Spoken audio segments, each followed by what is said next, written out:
Football ലോകത്ത് താൻ സ്ഥാപിച്ച റെക്കോർഡുകൾക്കും കണക്കുകൾക്കും പിന്നിലെ ചിന്താഗതി വെളിപ്പെടുത്തി അർജന്റീൻ ഇതിഹാസം ലയണൽ മെസ്സി. താനൊരിക്കലും സ്റ്റാറ്റിസ്റ്റുകൾക്കോ റെക്കോർഡുകൾക്കോ വേണ്ടി കളിച്ചിട്ടില്ലെന്നും കളി ആസ്വദിക്കുക മാത്രമാണ് തന്റെ ലക്ഷ്യമെന്നും മെസ്സി വ്യക്തമാക്കി. മെസ്സിയുടെ വാക്കുകൾ ഇങ്ങനെ: ഇന്നത്തെ ആളുകൾ സ്റ്റാറ്റിസ്റ്റുകളിൽ വളരെയധികം ശ്രദ്ധ കേന്ദ്രീകരിച്ചിരിക്കുന്നു. എന്നാൽ വ്യക്തിപരമായി എനിക്ക് സ്റ്റാറ്റുകളോട് ഒട്ടും ഇഷ്ടമല്ല.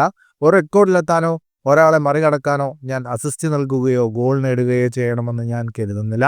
ഞാൻ കളിയിൽ ജീവിക്കുകയും അത് ആസ്വദിക്കുകയും ചെയ്യുന്നു. നിർണായകമാകാനും കളിയുടെ ഒഴുക്കിൽ വളരെയധികം പങ്കാളിയാകാനും ഞാൻ ഇഷ്ടപ്പെടുന്നു. എന്നാൽ അതിനുവേണ്ടി ഞാൻ കളിക്കുന്നില്ല.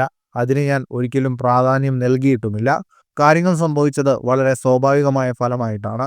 ഒരു റെക്കോർഡ് നേടാനോ ആരെങ്കിലും മറികടക്കാനോ വേണ്ടി ഞാൻ അസിസ്റ്റ് നൽകണം അല്ലെങ്കിൽ ഗോൾ നേടണമെന്ന് എൻ്റെ മനസ്സിൽ ചിന്തിച്ചുകൊണ്ടല്ല കാര്യങ്ങൾ സംഭവിച്ചു. കാരണം അവ സംഭവിക്കേണ്ടതായിരുന്നു, മെസ്സി പറഞ്ഞു. മെസ്സിയുടെ ഈ പ്രസ്താവന കണക്കുകളിൽ മാത്രം ശ്രദ്ധ കേന്ദ്രീകരിക്കുന്ന ആധുനിക ഫുട്ബോൾ ലോകത്ത് കളിയുടെ സൗന്ദര്യത്തിലും സ്വാഭാവികതയിലും ഊന്നൽ നൽകുന്ന ഒരു താരത്തിന്റെ കാഴ്ചപ്പാടായാണ് തുറന്നു കാട്ടുന്നത്.